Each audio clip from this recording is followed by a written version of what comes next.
Buenas tardes, con gusto nos vamos a reencontrar. Esta vez vamos a recorrer un periodo que va desde más o menos 1850 hasta 1880, un periodo que a veces tenemos olvidado en la historia, como que no pasó nada, pero pasaron muchas cosas, ¿eh? Y en nuestro país especialmente. Hoy nos acompaña Rodolfo Yunta, un viejo amigo y que hemos compartido muchos tiempos en la Comisión Nacional, en la Escuela de Museología, sobre todo esto que tiene que ver con el patrimonio y la historia. Vamos a comenzar con un tema que es el tema de las comunicaciones. Estamos hablando mediados de siglo, las comunicaciones todavía ya se empezaban a estructurar en el país, pero todavía no tenían sistema. Hasta que por allá por 1852-53, y también debido a el 53, algo que expresa la Constitución Nacional, de derogar las aduanas, de facilitar las comunicaciones, de integrar nuestra estructura nacional a una forma más moderna de poder encarar y funcionar. Se establecen las mensajerías, y las mensajerías tienen un primer paso de estructuración de las comunicaciones. Van recorriendo una gran parte del país, muchas veces sobre los antiguos caminos de posta, pero con un sentido de regularidad. Nosotros tenemos, en función de todo esto, en las ciudades especialmente, surge un nuevo elemento. Cambian las formas de tracción, el caballo criollo o el buey prácticamente desaparecen y aparecen los caballos de tiro de razas adecuadas y especializadas. Aparecen los corralones, donde se atendían todo ese tipo de cosas, la alimentación, el cuidado de carros y caballos, y que estaban distribuidos como si fueran estaciones de servicio por toda la ciudad. Por otro lado, se incorporan un montón de carruajes de distinto nivel. Ya el carruaje no es de la clase más alta, sino que también va a las clases medias. Y para las cargas nos ha desaparecido la carreta y aparece el carro, tirado por caballos, y con collera. Por otro lado, algo que tenemos que ver es cómo nos preparamos en la infraestructura. Buenos Aires no tenía puerto, se llegaba, pero se llegaba precariamente. Inclusive la primera escollera que se había planteado en época del virreinato había quedado inconclusa después de las invasiones inglesas. En 1856, un ingeniero, el ingeniero Eduardo Taylor, un gran protagonista de lo que es la ingeniería y también lo que es la arquitectura por casi 30 años, ¿no? Este hombre habían construido la aduana nueva, y al costado, muy cerca, donde ahora hay un estacionamiento, ahí se construye el muelle de pasajeros, lo cual permitía no llegar los barcos, pero sí llegar con lanchas un poco más cómodas, o lanchas a motor, desde los barcos hasta el muelle. Los restos de este muelle todavía estuvieron enterrados, y algunos están en los bajos del estacionamiento, y cuando lo construyeron sacaron muy rápidamente los restos que quedaban. Mucha del maderamen que se usó en este muelle hoy es el atracadero de la isla Martín García. Bueno, el ferrocarril fue la gran transformación, ¿no? Es llevar la energía de la energía a vapor al transporte, pero también son las vías que tienen direccionamiento y son todo tiempo, algo que no tenían los caminos de aquella época. Cuando llovía o había temporales, se paraba la circulación. Aquí tenemos todo tiempo, tenemos regularidad. Pautando el territorio hay estaciones, y pautando la alimentación de agua para producir vapor también hay estaciones cada aproximadamente 15 o 20 kilómetros. No sé qué te parece, Rodolfo, de este tema, porque es un tema que vos trabajaste bastante, ¿no? Mirá, Carlos, es muy interesante en el impacto de la revolución industrial, esta trilogía que se da con los ferrocarriles, barcos a vapor y el telégrafo, que podríamos decir achican el mundo, ¿no? Porque lo comunican en forma mucho más eficaz y rápida, con lo cual, y sobre todo el ferrocarril, genera una serie de cambios muy grandes. Uno de los primeros cambios es la percepción de lo que es una empresa capitalista plena, desarrollada, por la cantidad de capitales invertidos, por el tipo de infraestructura, lo que son las estaciones, las nuevas obras de arte urbana, por ejemplo, podría ser un puente, ¿no es cierto?, en la ciudad de Buenos Aires. Y por otro lado, ese tendido de rieles que genera un doble juego.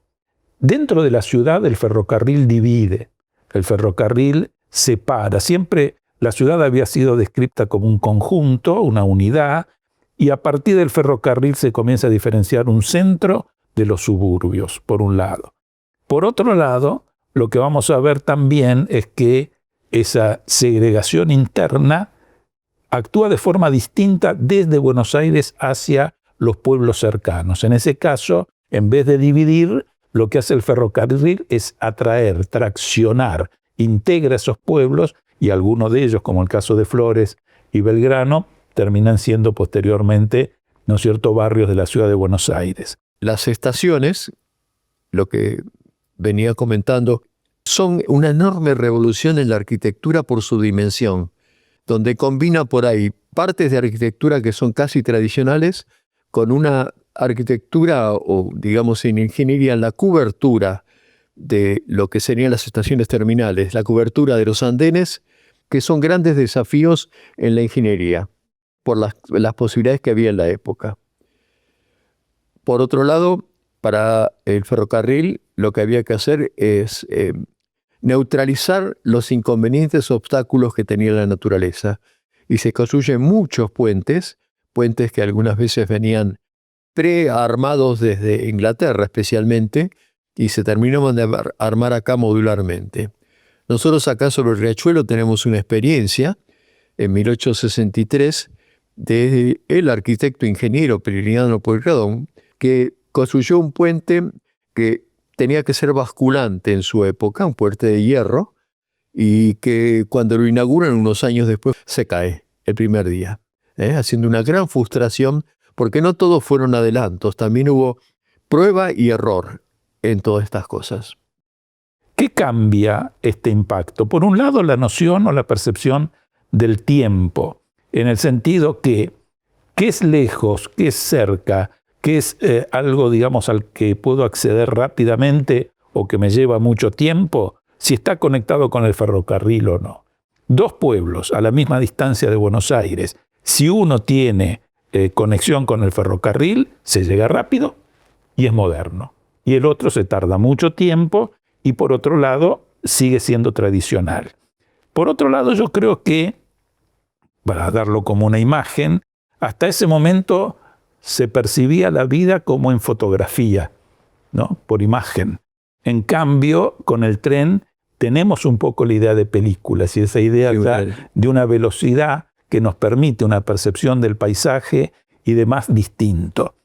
Esto añade una cantidad de cosas, costumbres, esto de que se llamaba irse al campo, de expresión muy vieja, y que muchos ya en la época comienzan a decir, pero ¿qué significa irse al campo?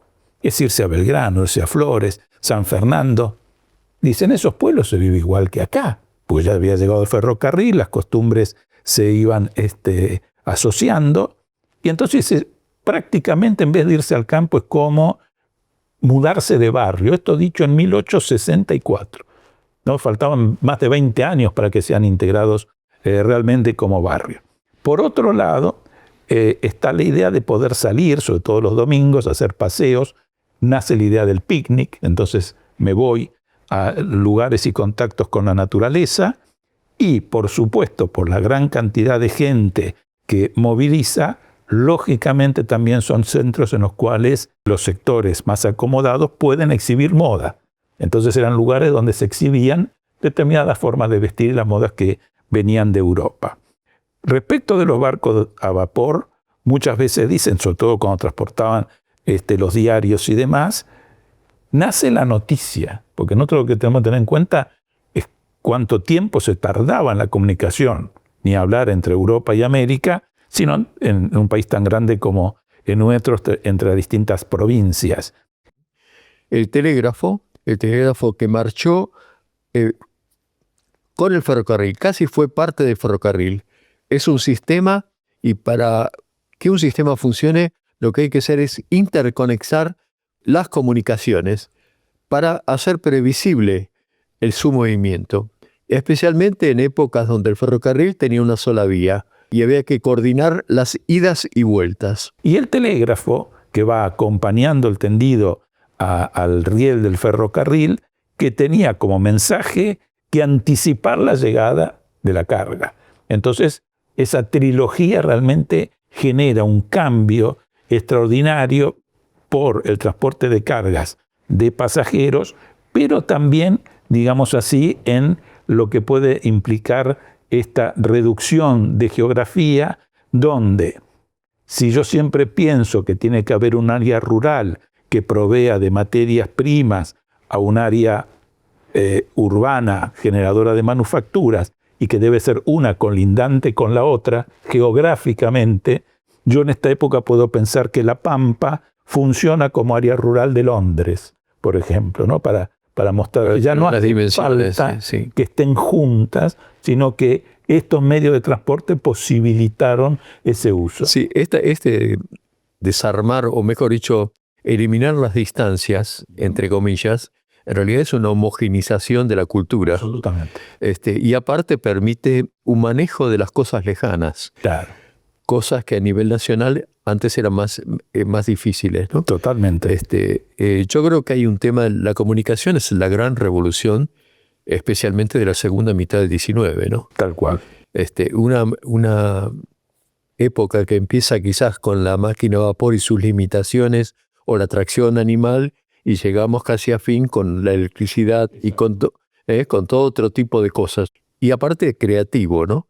Lo vamos a ver en las modas, lo vamos a ver en las costumbres, lo vamos a ver muy poco quizás en los derechos en general, los vamos a ver en el sentido de la afirmación de naciones y la afirmación de las colonias. Es un mundo que es efervescente y cambiante.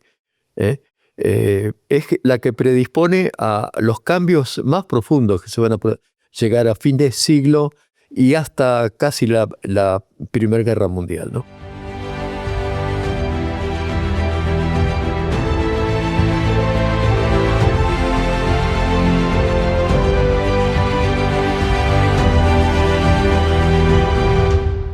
Pasado la batalla de Caseros, hubieron un montón de cambios políticos, no tanto económicos, también los hubo en lo social, ¿no? Se elabora o se promulga la Constitución de 1853, una constitución liberal que nos habla de la eliminación de las aduanas, la necesidad de poblar la República como una forma de crecer.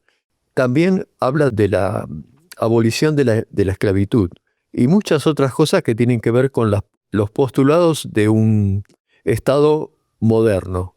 Muchas de esas cosas son casi copias de la Constitución norteamericana y de alguna forma traducida por las bases a través de Alberdi, ¿no? ¿Qué pasa? El Estado de Buenos Aires no reconoce estos cambios porque estos cambios homogenizaban el país y hacían perder la fuerza que había tenido por mucho tiempo ese manejo unitario de un gobierno federal de Buenos Aires con respecto al resto del país, especialmente por el manejo de la aduana. En 1854 se produce un cambio que es a través de esas guerras internas que eran tan comunes, donde Buenos Aires se separa de la Confederación y forma el Estado de Buenos Aires. Un Estado que tiene una fuerza enorme, primero porque su posición geográfica hacía que la aduana fuera un elemento muy importante. En el interior, en el resto de la Confederación, se establecieron 4 aduanas, una en San Nicolás, otra en Rosario, otra en Paraná y otra en Concepción del Uruguay. Pero nunca tuvieron la fuerza de la aduana de Buenos Aires. Y esto tendrá consecuencias muy importantes en el desarrollo de nuestro país. ¿Por qué? Porque vamos a ver las grandes obras y las grandes inversiones en el Estado de Buenos Aires. Y el resto del país, por ejemplo, en arquitectura e ingeniería, prácticamente no tiene ninguna. En algún momento nombramos que la obra más importante en el interior fue el Senado de Paraná, que era una construcción muy sencilla, quizás mucho menos importante que aquí la Escuela de Catedral al Norte. Mientras que en la región del estado de Buenos Aires, especialmente la capital, ¿qué se hace? Se hace la aduana, el edificio de la aduana, el muelle de pasajeros, la compañía de gas, para permitir el gas de alumbrado, se instala el ferrocarril, se instala el telégrafo, y una cantidad de obras, el Teatro Colón, una cantidad de obras muy, muy importantes, que nos habla de quién tenía el recurso. Un recurso que fue un tironeo constante a lo largo del siglo XIX y que recién se empieza de alguna forma a normalizar por allá por los 80, cuando termina el periodo del cual estamos hablando, cuando la ciudad de Buenos Aires se convierte en la capital federal. En 1859 hay tratativas, después de una batalla que en realidad en Cepeda, donde gana la Confederación, pero siempre Buenos Aires tuvo la fuerza política para neutralizar muchas de estas cosas. 1859 se hace, después de algunas tratativas, lo que se llama el Pacto de San José de Flores. Se firmó en la casa de Terrero, que ahora sería Boyacá y Rivadavia, donde ha desaparecido. Después pasan casi 2 años y hay incertidumbres. Buenos Aires termina de discutir muchas cosas y lo que pierde en las batallas lo gana en otra cosa, que es en la política. Buenos Aires en 1861 se une otra vez el Estado de Buenos Aires a la Confederación y se forma lo que sería y conocemos como la República Argentina. Esto hay una expresión muy, muy interesante que la tenemos plasmada en el frontis de la catedral.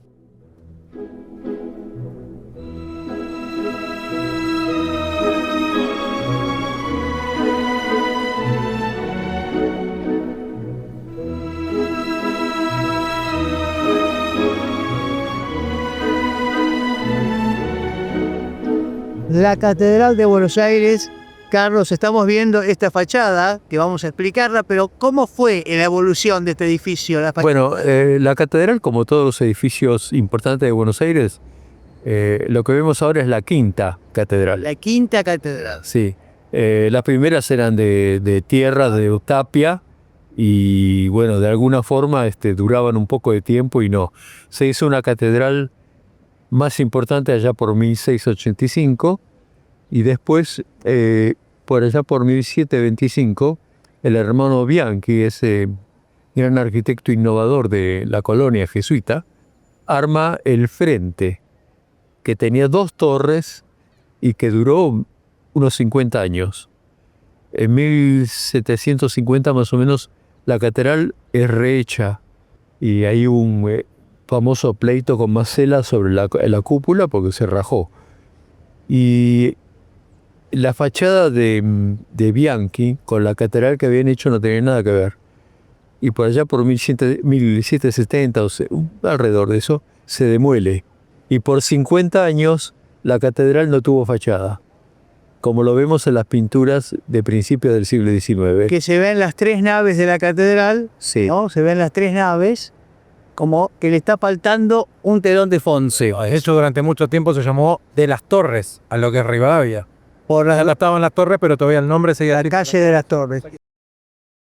En 1821 se encarga, el gobierno de Martín Rodríguez y Rivadavia encargan el proyecto de terminar la fachada de la catedral y se convoca a los arquitectos ingenieros Próspero Catelén y el dibujante Pierre Benoit, esa persona enigmática de nuestra historia, que dibujan esta fachada, que es una copia exacta del Palacio Borbón de París, del Palais Bourbon. Yo puse en 2 calcos 2 fotos y son idénticas. Esta le faltaría 1 metro más para llegar a la altura exacta del Palais Bourbon. es interesante porque lo que cambia es el mensaje. ¿Cómo es eso?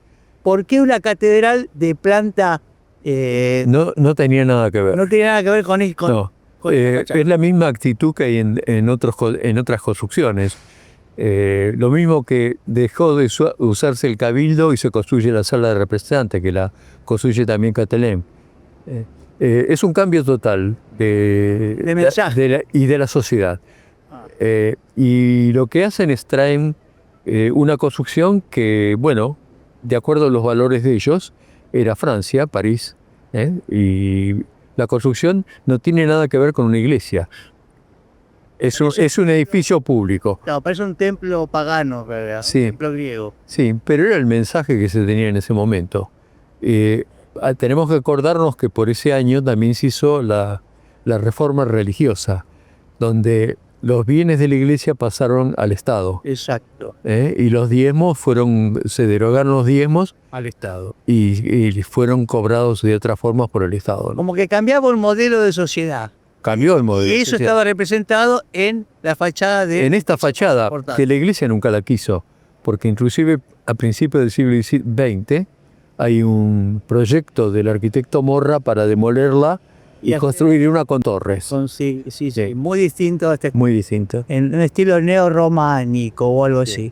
Ahora, esta fachada, lo interesante es que se construye en 1821, cuando en realidad en 1816 se había construido el Palais Bourbon, o sea que son totalmente contemporáneas, ¿no?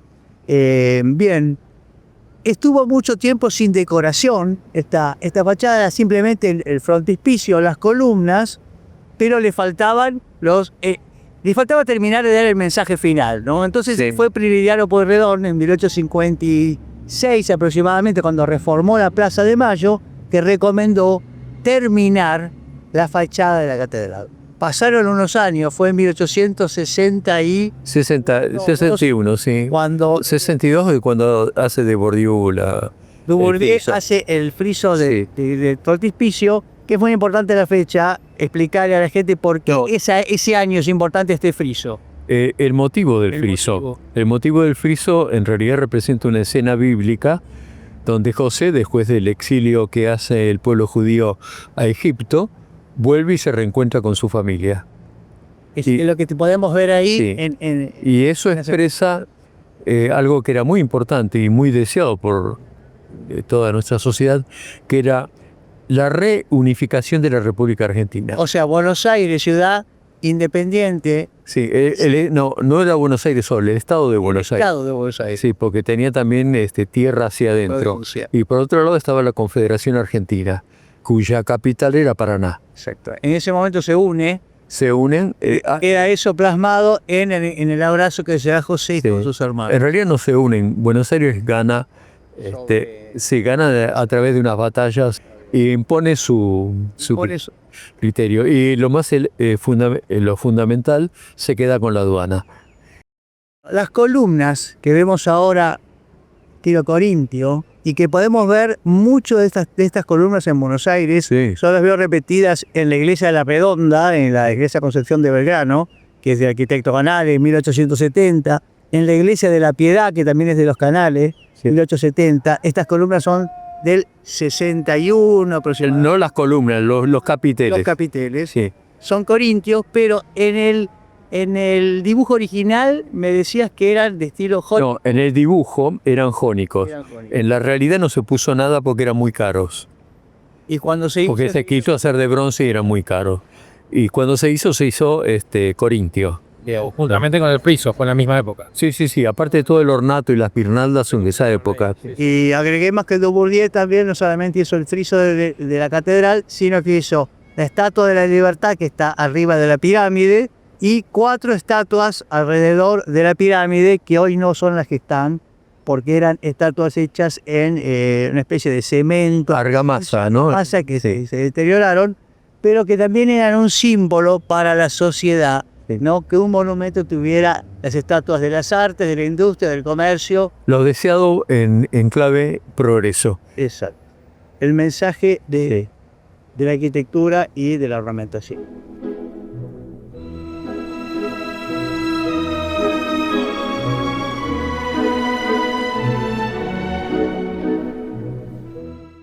Me parece interesante en este sentido también tener en cuenta que después de esa batalla de Pavón, que de alguna manera Urquiza le cede el triunfo a Mitre y permite la reincorporación del Estado de Buenos Aires a la Confederación, y empiezan esas 3 presidencias, ¿no es cierto?, de Mitre, Sarmiento y Avellaneda, con una situación muy interesante y que está vinculado a lo que vos comentabas recién de las obras que se hacían en Buenos Aires, porque Buenos Aires estaba en tensión entre, ¿iba a ser capital federal o iba a seguir siendo la capital provincial? Entonces, esto hacía que las inversiones estaban ahí un poco sesgadas por esta posibilidad de que quedase en manos de uno y de otro. Hay toda una gran cantidad de polémicas, podemos decir, decisiones respecto a dónde iba a estar la capital, cambios de pareceres.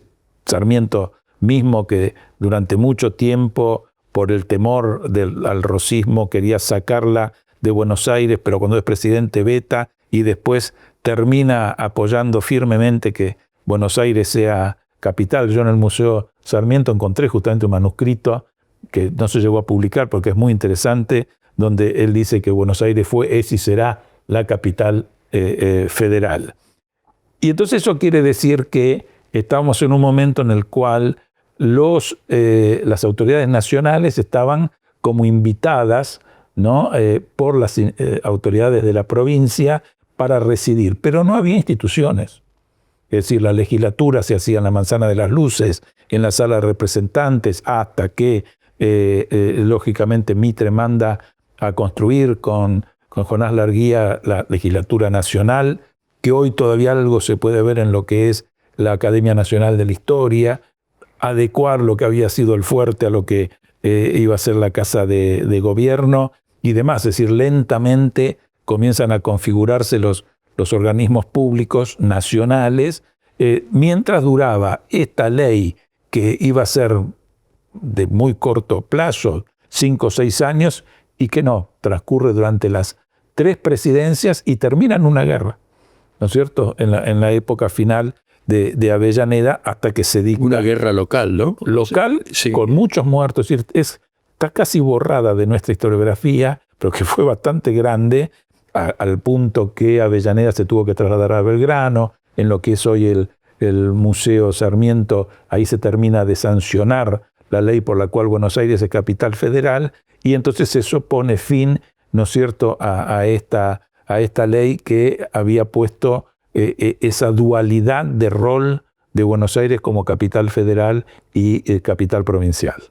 Hay un tema muy importante, y creo que vos en algún momento me lo mostraste en el Museo Mitre, el plano de Krasenstein de 1870, un plano que para mí muestra a un Buenos Aires ya casi adolescente, en el sentido de que se organizan la estructura comercial, se organizan la localización de los edificios y se va produciendo una especialización de los barrios.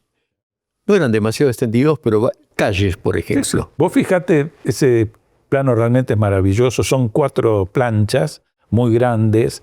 Eso que yo te pasé en algún momento era un rearmado digital para verlo en su conjunto. Es bastante similar a lo que podría ser un catastro. Es decir, pues están identificados cada uno de los negocios, cuando también se estaba haciendo el catastro, pero el catastro Beare, que es un catastro que por primera vez vamos a tener en la ciudad.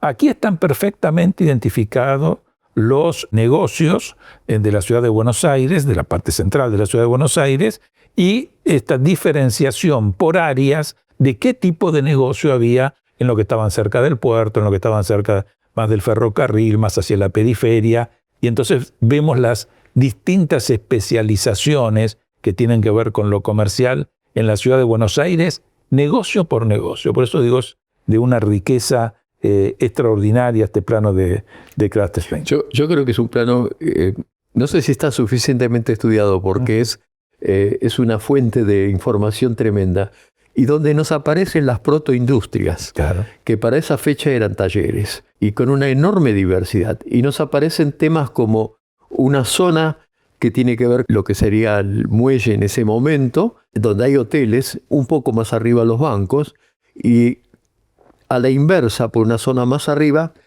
que no tiene que ver con el puerto, nos aparecen las fondas. O sea, la ciudad se va transformando o va adoptando especializaciones. Algo que después, cuando lo que prima no es lo productivo, los talleres, que eso se desplazan hacia la periferia, lo que prima es la parte comercial, nos va a aparecer con fuerza la calle Florida, nos van a aparecer más adelante, cuando casi termina este periodo, la Avenida de Mayo, Claro. toda una cantidad de cosas especializadas. Y la ciudad va teniendo como matices de función. No era homogénea, sino matices de función. Uno de los temas más importantes que hubieron en este periodo es algo que de alguna forma se venía expresando ya desde un tiempo, Alberdi por un lado y Sarmiento por otro: gobernar es poblar. ¿Y qué se hace? Se abre la inmigración, mucha inmigración, que tiene casi dos fuerzas, ¿no? Una es la que expulsaba a población en Europa, especialmente después de la Revolución del 48 y todas las consecuencias sociales y las crisis, y la que recibía esa inmigración, tanto en Estados Unidos como en Brasil, como Argentina, donde entre 1875 y 1914 vinieron casi 5 millones de inmigrantes, de los cuales 3,5 se afincaron. En este cuadro, en esta pintura de Pío Colivadino, un gran pintor, un pintor que tiene la sensibilidad de tratar de expresar en sus cuadros muchos de los temas sociales. No será el único, pero será uno de los importantes en esto. Vemos la hora del almuerzo en una obra en Buenos Aires, donde todos sus personajes, creo que todos, están vestidos a la europea, están en posiciones y están comiendo a la europea, inclusive cada uno en su forma, no alrededor de un fuego, como podría haber sido en una escena criolla. Y a su vez, esas diferencias se expresaban en las formas que traía esta gente. Es una cultura diferente. La expresión en la arquitectura va a ser una arquitectura diferente, una arquitectura que traían especialmente de Italia, el Renacimiento italiano, formas de trabajar, medida de los ladrillos, herramientas, todo que lo vemos expresar en una arquitectura que se consolidó en todo este periodo, desde 1850 hasta casi, hasta comenzado el siglo XX, pero fundamentalmente hasta los 80 tuvo una expresión casi única. Vamos a ver por esa fecha también edificios muy importantes que surgen y que nos llaman a reflexión, porque, por ejemplo, en la primera imagen vemos lo que fue la vivienda y negocios del general Ángel Pacheco, que era el general a cargo del ejército rosista, y que forma un enorme contraste con la construcción que unos años antes se había hecho Rosas para su caserón. Hay 10 años de diferencia entre una y otra. La arquitectura que usa Rosas, o que fue de la casa de Rosas, el caserón de Rosas que se conoce, es una arquitectura simple, neoclásica, muy sin pretensiones estéticas, y aparte armada alrededor de un patio y de galerías. Esta construcción, en el centro de Buenos Aires, en donde ahora está la Galería Güemes, se construyó entre 1848 y duró más o menos hasta 1914, cuando se demolió para construir la Galería Güemes. Es una construcción que tiene una innovación enorme. Tiene las primeras columnas que tenemos datadas de fundición en una construcción, 1848. A su vez tiene un planteo de los bajos dedicados al comercio y los altos a vivienda. Pero los altos para vivienda también tienen una singularidad. Tiene las habitaciones del señor separadas de las habitaciones de la señora. Las habitaciones del señor tienen un gabinete que actuaba de escritorio y su dormitorio, el gabinete donde trabajaba. Y las habitaciones de la señora tienen una sala, que es la sala de costura, y el dormitorio. En la sala de costura era donde recibía a la señora. Y a su vez tiene la sala de recepción y tiene el comedor hacia adentro, Y en el comedor aparece una cosa que no era ya tan común, una especie de office o un elemento donde se terminaba de preparar la comida. Y al fondo tiene la cocina y tiene los retretes. Por supuesto, la gente principal no usaba los retretes, usaba vacinillas y otro tipo de cosas. Y al fondo, sobre la calle Florida, estaban las caballerizas.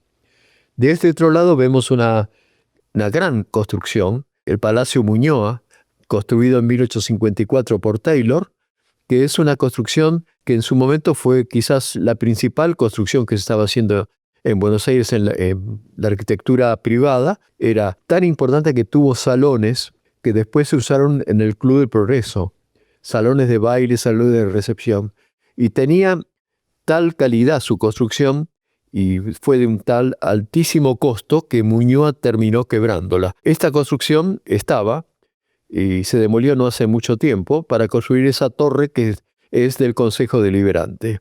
Qué contradicción, ¿no? O sea, las autoridades de la ciudad que tenían que conservar el patrimonio demuelen una obra que era muy importante reciclarla.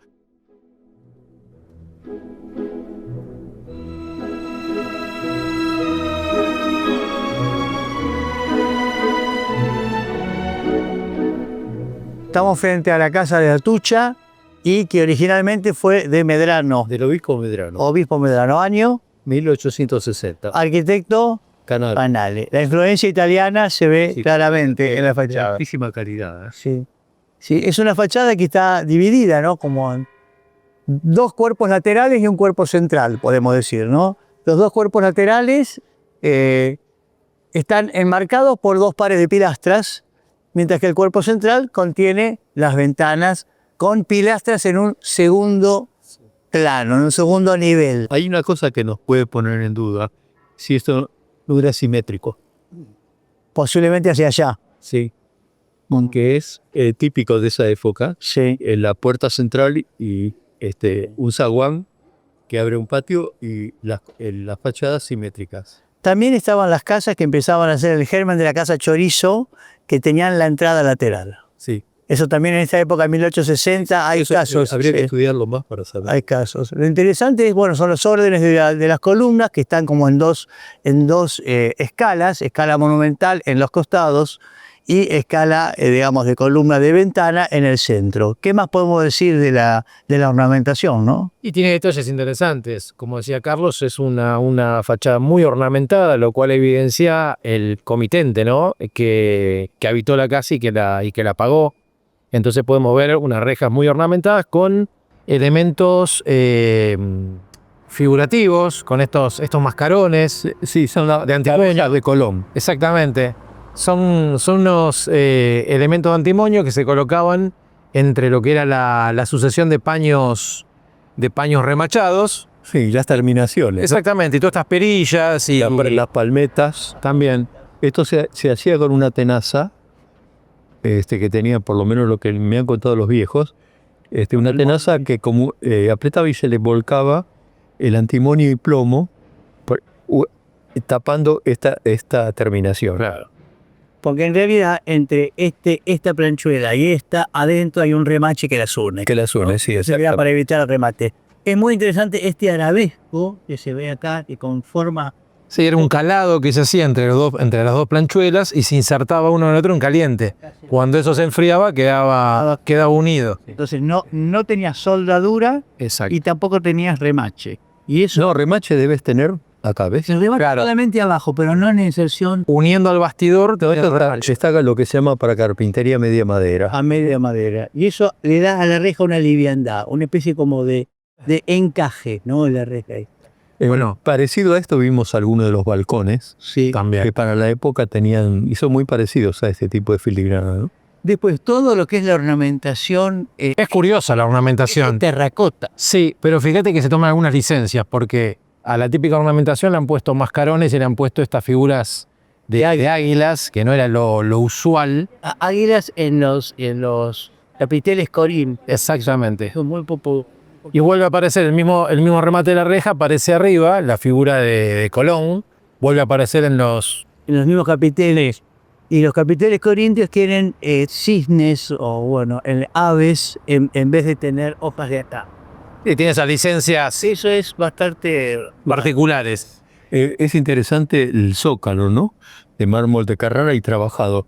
Cosa que nos habla de maquinismo. Eso a mano hubiera sido Exactamente. algo muy, muy, muy costoso, ¿no? O sea, hay un aserrado, Sí, un aserrado. máquinas a vapor y un trabajo de marmolería. Sí, que ya empezaba a desarrollarse. Vamos a encontrar varios edificios como esto en los basamentos. Hay, por ejemplo, la casa de los Ezeiza, la casa, el negocio de Venezuela y Defensa, que tiene todos los zócalos de abajo, inclusive más altos que estos, en mármol de Carrara. Trabajado, sí. Sí.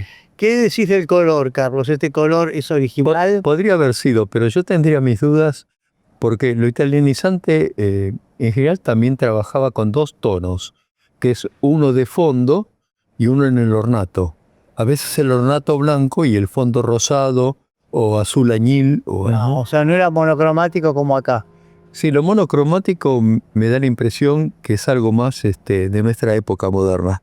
Y algo interesante de la reja es ver cómo se inserta en el muro, ¿no? Ah, sí. A plano del muro, con una planchuela que tendrá su Sí, sí, pero muro, pero no tiene otra manera de insertarse. sí, ¿No? Como se habla de una regulación en Buenos Aires, porque si no en otra época hubiera sido saliente. La reja saliente. La reja saliente. Una cosa que decías vos interesante era las persianas que Claro. tienen estas ventanas. Estas no son las originales, probablemente hayan sido los años 20 o 30 por modificaciones posteriores, pero seguramente haya tenido persianas de tablilla, de alerce, que eran las típicas persianas que se ocultaban, Estaban como una persiana Exacto. americana. se Sí. quedaban replegadas y tenían una cenefa calada donde quedaba oculta. Vamos a ver la puerta. Es una puerta cochera, O sea que por acá pasaba el coche. el carruaje. de carro. No tiene postigo, tiene dos hojas, supongo que con grandes bisagras adentro, y tiene un tapacanto acá, central, que es una media columna neoclásica. Los tableros trabajados. Sí, Con motivo. muy bien renacentista. ¿Eh? Bien neorrenacencia. Sí, lo que le decía Carlos que probablemente esto no era barnizado, sino que esto era pintado. Seguramente. Lo más frecuente en la época era eso, que estuviera pintado y que esto fue posterior cuando lo hayan... Con pintura al óleo, como se llamaba las pinturas al aceite, ¿no? Y la puerta parece ser de madera de cedro. Tiene muy interesantes unos medallones salidos, todo un juego geométrico también para llegar a la estructura de la puerta. Sí, toda la casa tiene un ornato de primera calidad, por más que alguna parte pueda estar deteriorado, ¿no?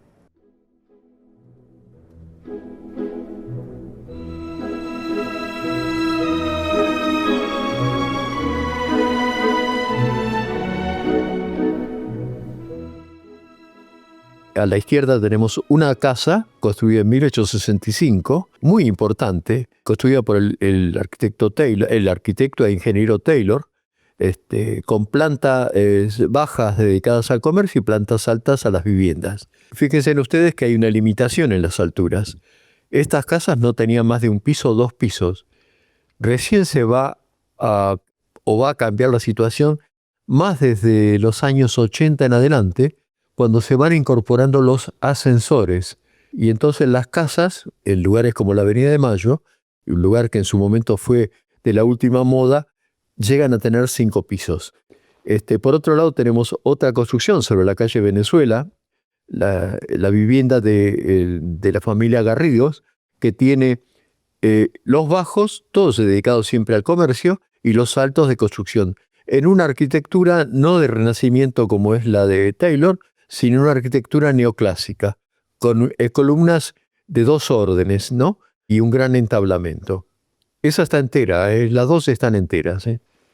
Acá tenemos una construcción que también está en la calle Venezuela, que es una construcción también con la misma tipología, los bajos comercio y los altos vivienda. Esta construcción está entera, un poquito planchada, le han sacado la balustrada arriba de todo y le han cambiado los colores. Esta construcción, según los cateos que hemos hecho en algún momento, tenía el ornato blanco o amarillo claro y los fondos en un verde oscuro, un verde oliva.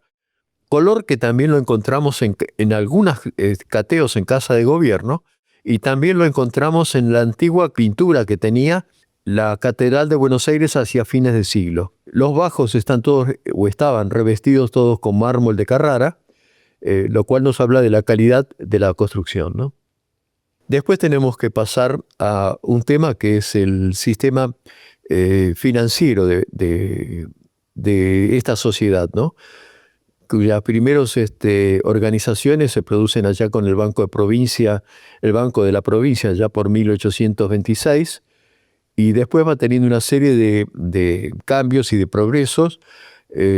Hacia 1854-55 se organiza una sociedad de corredores de bolsa, que le llamaban el Camoatí, y que después era el origen de la Bolsa de Comercio. 1868 al 72 se construye un nuevo banco de la provincia, porque la antigua residencia era el antiguo edificio del consulado, ¿no? Y un edificio muy importante, construido por los arquitectos Hunt y Schroeder. Y un poco más adelante, en 1884, se organiza el Banco Hipotecario, con un edificio neogótico que estaba sobre lo que sería Leandro Alem. En ese sentido también es interesante, Carlos, tener en cuenta cómo comenzó a conformarse la City porteña. Muchas veces nos preguntábamos por qué había habido una congregación de estas actividades bancarias y financieras en lo que hoy sería el barrio de San Nicolás. Y de alguna manera la pauta la pudo dar un estudio que hizo el arquitecto de Paula al ver que estas construcciones tenían miradores que posibilitaban la vista en el Río de la Plata, de los barcos que llegaban, y entonces eso permitía la rápida cotización en bolsa. Entonces esta ventaja de altura, porque era un poquito más alto, si ponemos por caso que San Telmo, hizo elegir a esta catedral al norte, como se denominaba, como el lugar donde iban a estar asentadas, digamos, estas entidades bancarias y financieras, que todavía hoy perdura con el nombre de la City porteña, ¿no? Están conectadas con los muelles y con la aduana. Absolutamente. Sí. Hay un tema que también entre las cosas que se incorporan en los cambios de costumbre, los cafés nuestros habían empezado ya, como habíamos dicho, a fines del siglo XVIII. Pero a mediados del siglo cambia el estilo de los cafés y empieza a aparecer un estilo, primero con la confitería del gas, después con el Tortoni, con el café de París, al estilo de los cafés de París, que son cafés que son lugares de reunión muy importantes de la clase media y burguesa, no de la clase baja. La clase baja seguía juntándose en lo que serían las pulperías. Y estos cafés tienen un tema importante que se acentúa en algo que ya habían empezado, que son espacios calificados con buenos revestimientos, con billares, con buena iluminación. El café de París es un café muy interesante, alumbrado a gas, con grandes ventanales que todavía tenían vidrio partido, no había posibilidad de hacer vidrios más grandes. Un tema que le diferencia a los cafés de los clubes es que el café es abierto, aunque su limitación a la clase social, mientras que los clubes son cerrados a grupos determinados, y con acceso exclusivo a los socios. Y hay muchos clubes, entre ellos el Club del Progreso es el más importante. En ese sentido también es interesante que estos cafés van a comenzar a tener la idea de poner algunas mesas en la calle, en la vereda directamente. Eso especialmente en Avenida de Mayo. Y podríamos decir que la ciudad y la sociedad deviene en sí misma en un espectáculo, sí, ¿no? Para ser visto, para mostrarse y también para poder tamizar la mirada. La mirada respecto de la realidad cada vez es más indirecta. provino en algún momento por la literatura, sobre todo francesa, pero casi siempre europea, y después también por el hecho de la pintura que se vuelca mucho a la cuestión en esta época del retrato, porque se toma conciencia frente a este vértigo que genera la modernidad. La velocidad es una gran característica de la modernidad, que hace tomar conciencia de lo efímero, por lo cual comienza todo un tratamiento del retrato, ¿no? No solamente el que era tradicional de las grandes familias y demás en paisajes muchas veces idílicos, sino también de la vida cotidiana, ¿no? Entonces se retrata el baño, la siesta, es decir, elementos que tenían que ver, digamos, con la vida cotidiana. Ahí tenés la gran influencia de un elemento técnico nuevo, la fotografía. Primero el daguerrotipo y después la fotografía, que nosotros ya tenemos instalado algunas cosas ya de 1843 con Evans, ¿no? Claro. Las primeras fotografías, ¿no? Y en ese sentido, entonces digo, la ciudad, que no es algo evidente, muchas de las pautas se adquieren ya sea por los diarios. Pensemos que en esa época que estás hablando, Carlos, teníamos una cantidad increíble de diarios, incluso la comunidad afroporteña solamente tenía 4 periódicos, es decir, que realmente era una expresión muy importante, y la realidad oscila entre lo que yo veo empíricamente, pero también con cómo me dicen a mí que tengo que ver, ¿no? Para entender sobre todo el progreso, porque ese progreso, esa modernidad, muchas veces se veía en forma caótica, Claro, frente a una tradición que los cambios eran muy lentos, que casi no había cosas que pasaban, y ahora toda esta revolución que se genera, y que muchos como que realmente eso asustaba, y lo leían como una Babilonia, como un infierno, dice José María Cantilo en el Correo del Domingo, y que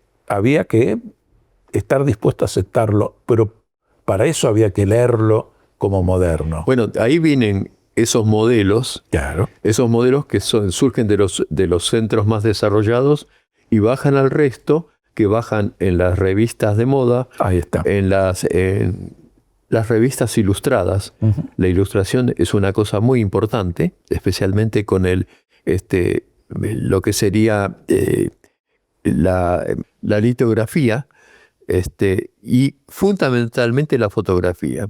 Y nos aparecen varias formas. Las revistas, algunos periódicos ilustrados, inclusive vamos a ir viendo en lo último del periodo la caricatura, y lo satírico a través de la caricatura, y un tema que va universalizando los productos, las cosas, el catálogo. El catálogo que empieza a tener un protagonismo, especialmente entre nosotros después de 1870, que empieza a universalizar las ofertas de cosas y a estandarizarlas. Empieza a aparecer lo estándar, intercambiable, como la forma de acceder a un producto. Ojo, eso no fue un cambio instantáneo. Simultáneamente siguió lo artesanal y lo unitario por mucho tiempo, pero lo fue desplazando. Otro tema que ya habíamos hablado, la inmigración, una inmigración que fue una revolución y una expresión de gobierno. Y después otra inmigración que tuvimos nosotros, tan importante como la anterior, que fue la inmigración desde el interior.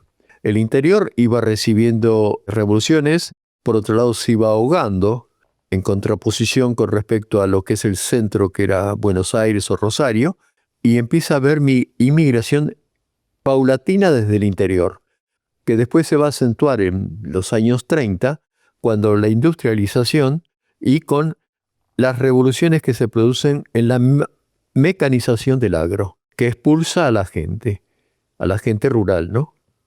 Consecuencia de esa masa de gente que viene y se superpone a Buenos Aires, empiezan a surgir problemas de habitación muy fuertes. Algunas veces se convertían, las deterioradas grandes casonas se convertían en conventillos, otras veces hubo empresarios bastante inescrupulosos que construían conventillos muy precarios. El conventillo tenía una serie de expresiones. Cuartos donde estaban familias, a su vez tenían patios donde estaban las familias y convivían y salía hasta un espíritu, o surgía un espíritu solidario importantísimo para poder sobrevivir, donde La cocina por ahí casi no existía, se cocinaba ahí al pie de la habitación con un brasero, se lavaba en una pileta al fondo, si tenían agua corriente, cosa extraña, o si no al lado del aljibe. Todo esto y esta saturación en cuanto al uso del espacio, lo que terminó teniendo consecuencias en cuanto a la higiene y la salud muy fuertes, que la municipalidad tuvo que encarar en un momento alguna regulación en cuanto a los conventillos, tenían que encalar las paredes hasta después algo que va a surgir, que es el volumen respirable,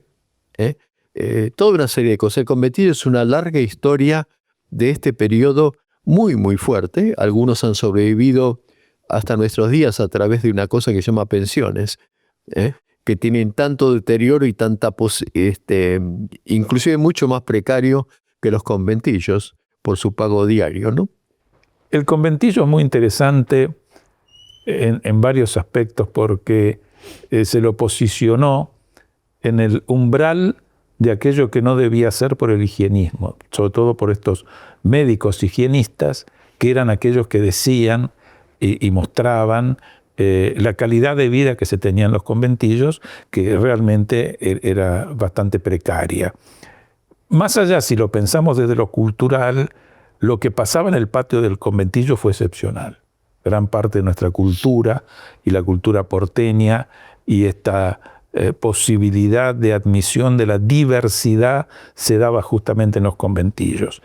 Que por supuesto, si comparamos la situación del conventillo con un fenómeno posterior como la Villa Miseria, vamos a ver que eran construcciones más sólidas.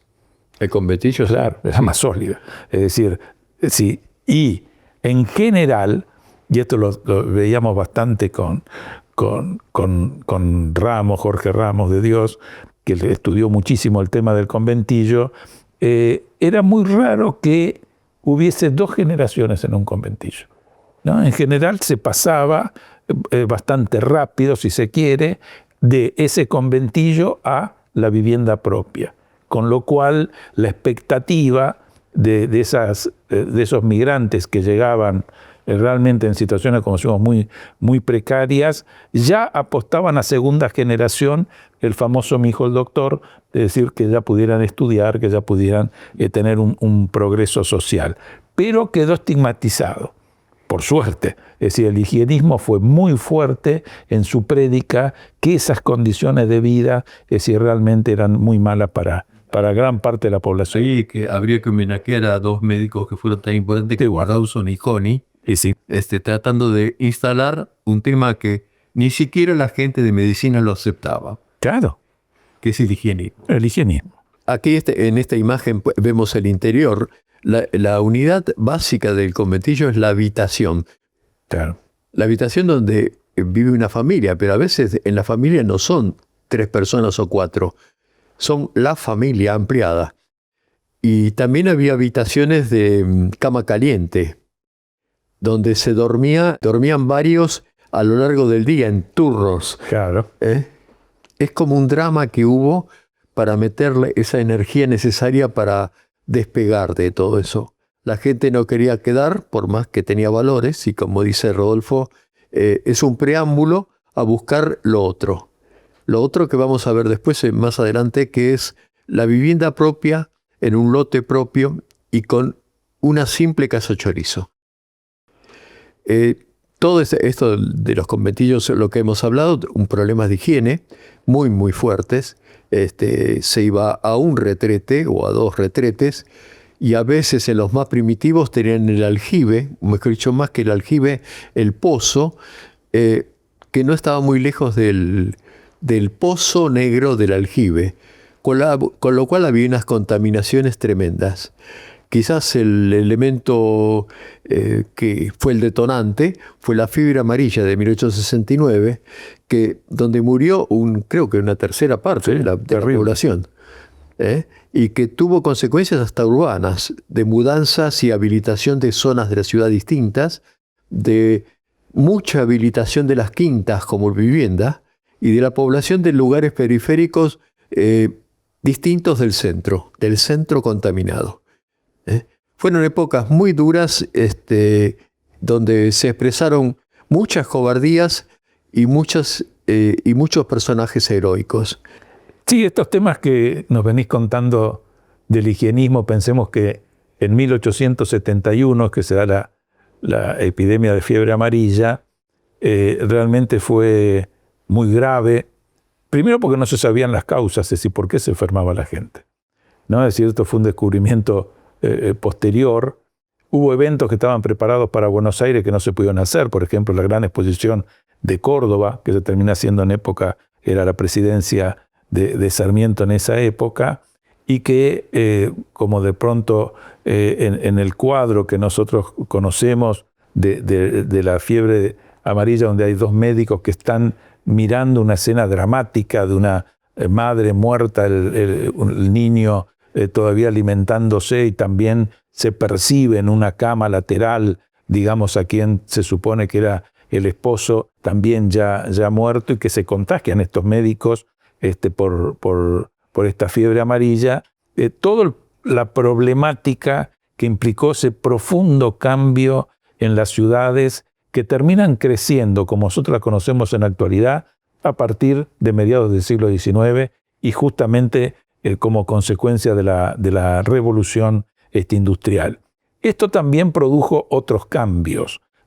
Por ejemplo, el tema de las plazas, que comienzan a desaparecer, las plazas secas tradicionales de la etapa colonial, que eran usadas ya sea para mercados, ya sea para intercambios comerciales o algunas festividades, corridas de toros o fiestas de militares o lo que fuera, a ser arboladas. Aparece la plaza como nosotros hoy la conocemos, y como un lugar de representación social y de paseo, pero también de salud. Es decir, esto me parece que también es muy importante tener en cuenta. También ahí aparece el arbolado. Por eso. El arbolado en las calles, ¿no? También. Que es 1870 y pico los primeros, ¿no? Uh-huh. Hay un tema que es interesante, por lo que vos decías, es el concepto que se aparece sobre lo que es la enfermedad. Desaparece el sentido de miasma. Exacto. Y aparece el sentido del microbio, la continuación distinta. Y especialmente tiene mucho que ver Pasteur. Claro. Con esto. Y esto llega a cambiar las costumbres. Aparece desde la leche pasteurizada, uh-huh, algo que tuvo que ver con la Martona, o aparece que un médico, antes de operar, se lavaba las manos. Claro. Claro. Bueno, nos vemos en la próxima.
Yo soy como aquella piedra que está tirada en la calle. Todos se quejan de mí. Si tuviera usted que mandarse 20 y tantos viajes de colectivo de Plaza Constitución hasta Chacarita y viceversa, ya veríamos si le quedarían a usted ganas de echarse coplas al aire o de tirarse al suelo.